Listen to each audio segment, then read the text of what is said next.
Kapal rudal milik Amerika Serikat dilaporkan terlihat bertengger di perairan dekat pantai Israel pada Jumat 12 April 2024. Kapal rudal milik Amerika Serikat dilaporkan terlihat bertengger di perairan dekat pantai Israel pada Jumat 12 April 2024. Berlabuhnya kapal milik Amerika Serikat tersebut diprediksi untuk membantu Israel mengantisipasi serangan pertama kali Iran.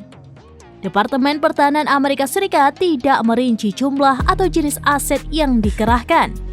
Menurut Wall Street Journal, 2 kapal perusak termasuk 1 kapal dipersenjatai dengan sistem pertahanan rudal Aegis telah diposisikan ulang di wilayah tersebut. Namun selesai Amerika Serikat mendapat ultimatum Iran, Presiden Joe Biden menyatakan bahwa pihaknya tidak akan membantu Israel dalam membalas serangan Iran. Dikutip dari The Times of Israel, hal tersebut disampaikan oleh pejabat senior pemerintahan yang tidak ingin disebutkan namanya.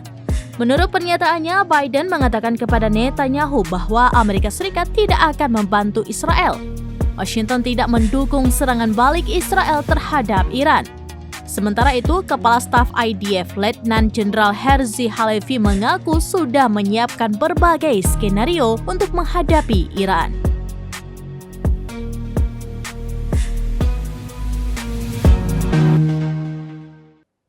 Demikian informasi terkini Syedaralun, saksikan terus beragam informasi lainnya.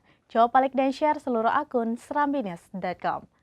Download Tribun X sekarang, menghadirkan lokal menjadi Indonesia.